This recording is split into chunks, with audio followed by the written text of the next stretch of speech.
what's going on YouTube? Today is my first video, and I hope you guys go easy on me.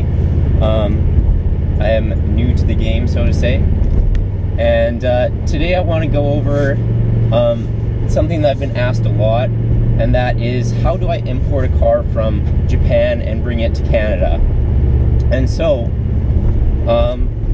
the first thing you have to do is find somebody or find a website where you can get a hold of cars, or somebody who knows how to get the cars here, like a broker.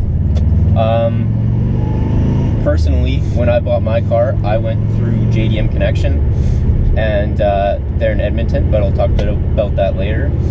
So basically, you have 4 options, I'd say, that are safe options. There is a place called Velocity Car Imports in Vancouver. I've heard of a few people who have imported from them, and usually people just buy what's on their lot. They have a lot of cars on their lot there, and a lot of options to choose from. And the thing about their vehicles is that their vehicles are already safety, and so you can basically go there, pick the car up, and know that's already good to go, and that you don't have anything to worry about. And then the other options you have would be going through brokers like JDM Connection and BPro, and those guys do have a few cars sometimes that are already landed that are safetied. You'll notice that they also have a large Japan stock, and so what that means is the vehicles that are landed are actually safetied, and they usually cost $1,000 to $1,500 more than they would be in the Japan stock. And the reason being is that the Japan stock price is the price of the car landed in Vancouver. So that'd be the price of it at the auction or at the dealership, and then with shipping on top of that to Vancouver.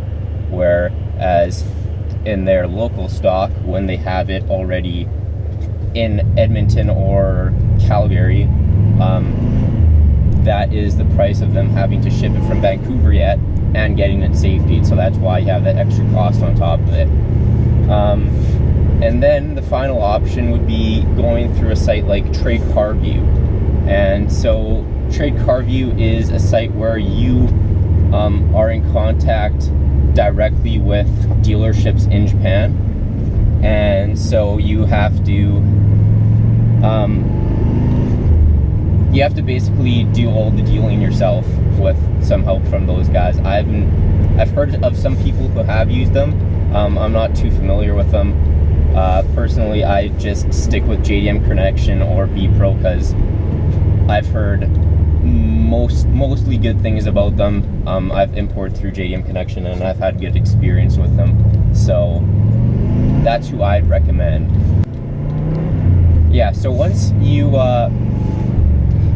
decide on who you want to go with, whether that's BPro or JDM Connection, you send them an email. BPro is usually a bit slower at responding.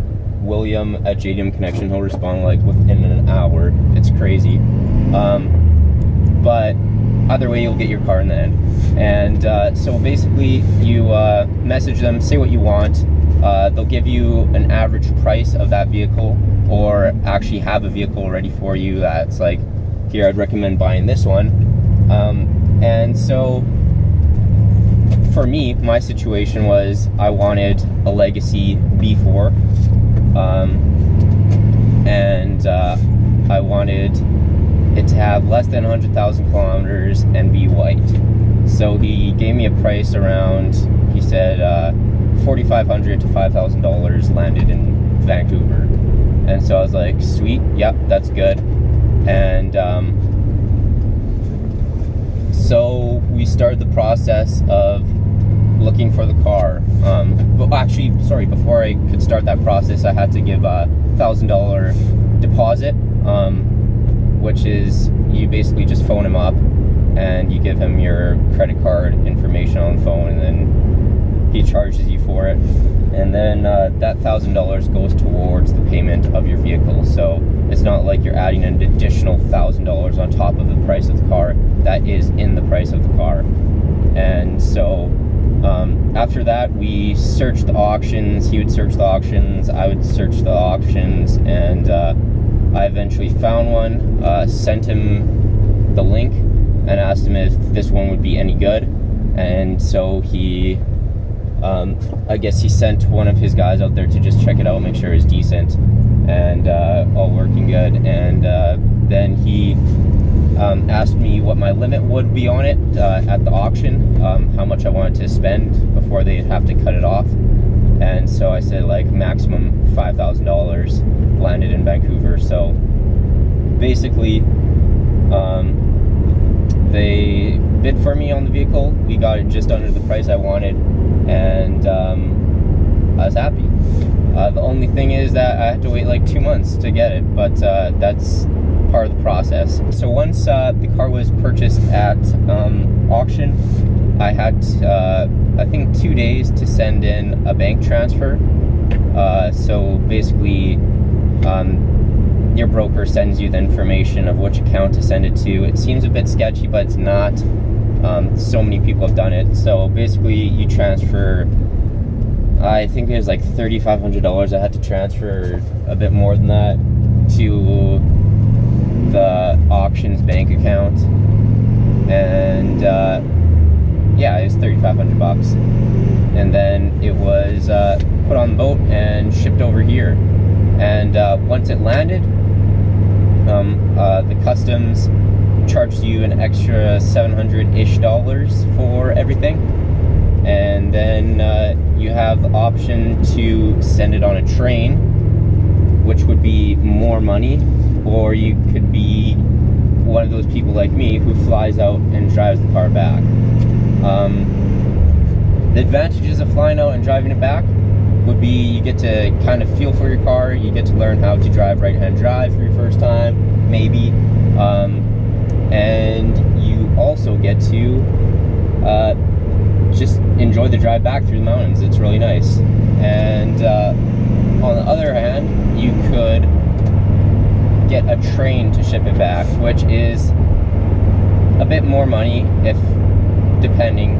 It's like $300 more, like $200 more. But if you're importing a car that you're not sure if you should trust it, like let's say you're importing an RX-7, and rotaries are awesome, but sometimes I wouldn't trust one to get me back like 2,400 kilometers back to Winnipeg. So that I'd be like, okay, I'm gonna just ship it on a train. Like, no point of just trying to get across Canada in a car that might not work properly.